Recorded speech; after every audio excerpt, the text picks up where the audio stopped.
from a lot of customers, they are trying to keep up with technology and how they can maximize the technology out there, because they are not in the technology business. They are looking for a partner who can do the investment and who they can rely on and that can help their business.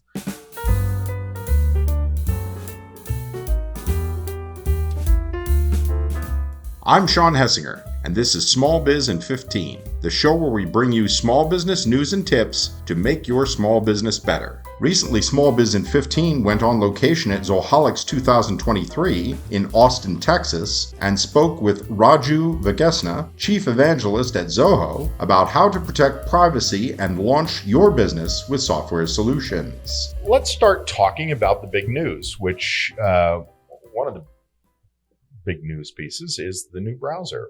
Why introduce a new browser? If you look at majority of the browsers in the market today, they are not exactly privacy friendly and user friendly. As a user, we are being tracked.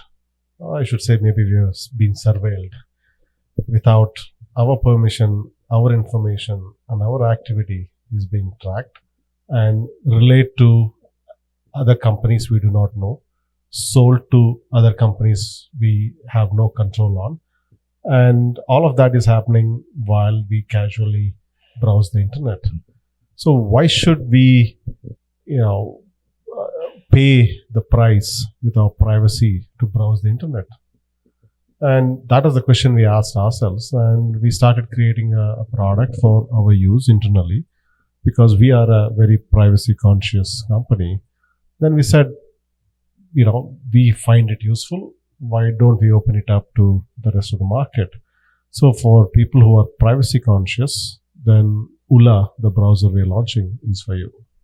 So because of the current challenges where most browsers are developed by the companies who also have ad-based business models, it is not in their interest to protect the privacy of the user. So we believe, browsers have to be developed by companies that does not have an active interest in surveillance. And as a company, we are not into that. We don't have an ad-based business model and we are not a surveillance company. So we believe we can develop a browser that is an alternative to the current, developed by current set of companies. Well, that leads into another question, which is the browser is kind of something separate, but something you started using internally and then decided to open up. How does it integrate with other Zoho tools to help productivity, do you think? Yeah, certainly integrates with several Zoho tools, and increasingly it'll integrate with more. Currently you can log into your Zoho account into the browser, and if you want to synchronize your tabs and the various things that you have in another computer or your mobile, you can do that. So using your Zoho ID, which is again a privacy-centric ID. And on top of it, it integrates some various Zoho tools like an annotator or a note-taking application. All of these are integrated, pre-built. And then there's a back-end integrations out there where, let's say you visit a website that is on a different language and you need a translation. You're not going through other third-party surveillance companies to translate your content. We had to develop Zoho translation service to do that. So there is a Zoho integrations in what you see, and there's also Zoho integrations behind the scenes that you do not see, but they're created to protect your privacy. Now here's an interesting question. Do you have to be a Zoho customer to use the new Zoho browser?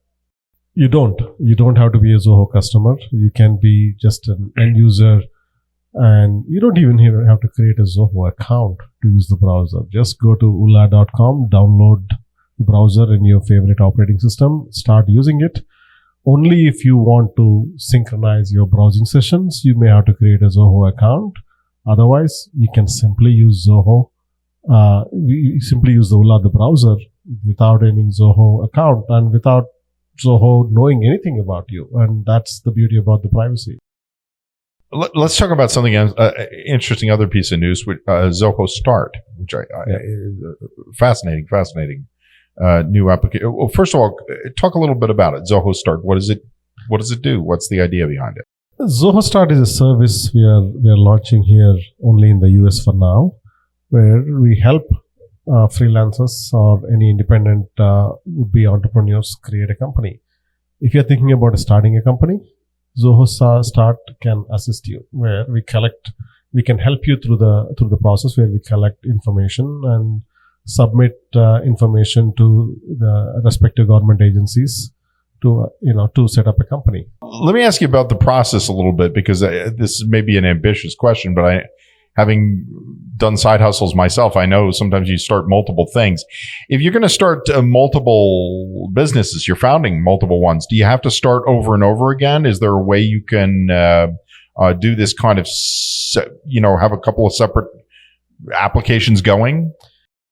You can. You can start multiple companies at the same time. You can reuse some of the information you already have in the system, like your address, your personal information. If there is a repetition, we try to make it really easy to start the business, where, filing that information and at the back end, doing the work for you on your behalf is the value we add, and we try to make it very simple.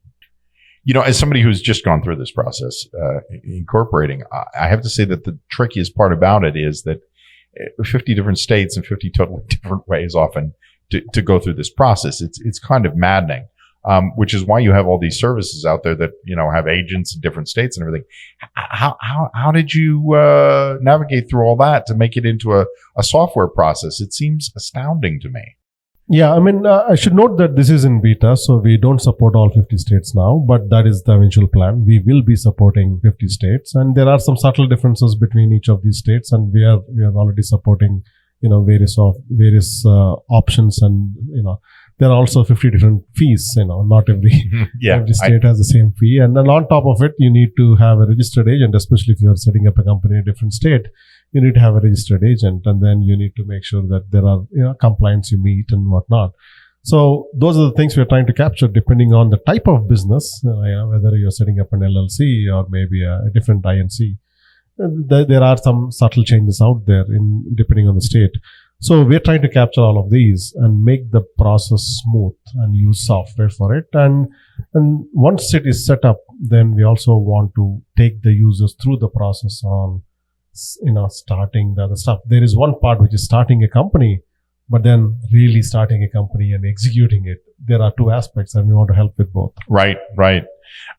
Let's take a kind of a broader view of Zoho's business in general as it relates to its customers. Which investment, if you had to pick one, do you see as having the largest impact on your customer base over the next year? I think technologies like AI, I believe, are going to be having a significant impact on the business and the technology, and even as a user, because AI is going to change a lot of things. And the way I look at it is going to be making people a lot more productive. It is going to convert tools into power tools. And that is the significant investment that we are making as a company. And we are certainly converting our tools into power tools. That's an interesting way of talking about it, turning tools into power tools. Do you think is it that one, or do you think there are other investments that'll benefit small businesses in particular, as opposed to mid-market or enterprise? It depends on the tool. As we offer a broad set of tools, and we are launching several new tools. Start is one of them, but how Start connects to various other tools. We are also launching other tools like Solo, which also benefit solopreneurs. So it's I cannot say one or the other. It is basically the platform, end of the day, that comes together and helps small businesses. Well, let's ask a more general question, which is, what business challenges do you hear about the most from customers nowadays?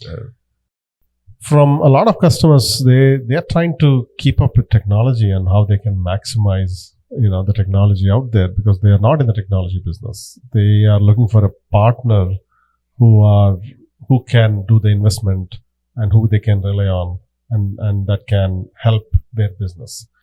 And another aspect to it is they are saying, instead of selling the tool, can you offer a solution? I'm not looking for plumbing tools for my plumbing problem. I'm looking for a plumbing solution so that I don't have to worry about it.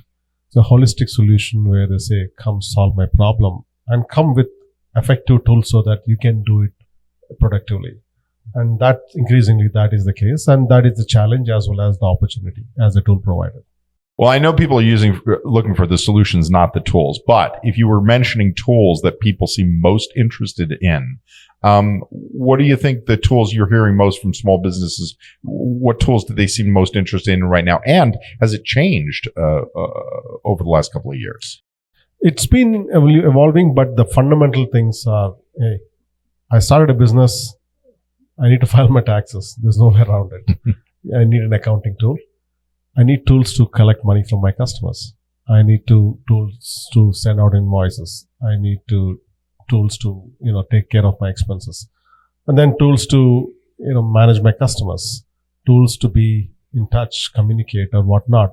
That it starts with a simple tool, but over a period of time, that list keeps going. And without realizing, they say, hey, I have 10 or 20 tools that don't talk to each other. Yeah. So now we are trying to be proactive and say, these are the things that you will need. You may want to look into this so that you are future proof. And we are increasingly seeing Zoho One as a tool. They are not buying tools. They're buying the toolkit instead. Right. They're not buying for today's need, but for future proofing themselves, they're buying the toolkit. Well, I hate to ask this question, considering you just made a couple of big announcements, but what's next for Zoho? If you look even further in the future, what direction is the company going to in terms of tools and functionality? Simplifying it for the user so that they don't have to learn a lot of these tools and they get to focus on the business, yet the technology does the magic for them.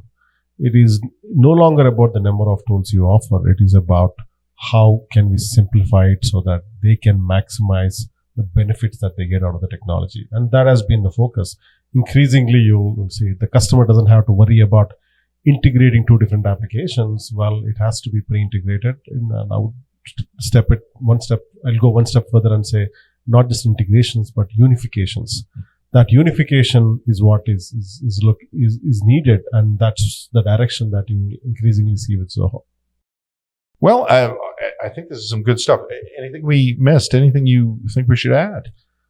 No, I think we have a lot of beautiful things on the product side, technology side. But the key aspect is how do we keep these technology innovations going while keeping the convictions and the values intact? I think that is what we focus on. It's easy to go bold on AI if we ignore, say, privacy of the customer and the security or whatnot. So doing the technology while keeping the core values intact, I mean, that has been our focus. Well, that's it for another episode of Small Biz in 15. Thanks again to Raju Vegesna and Zoho for making this program possible. Please like and subscribe if you enjoyed the show, and please leave a comment and let us know what topics you'd like to see covered in future programs. For more small business news and tips, join us at smallbiztrends.com.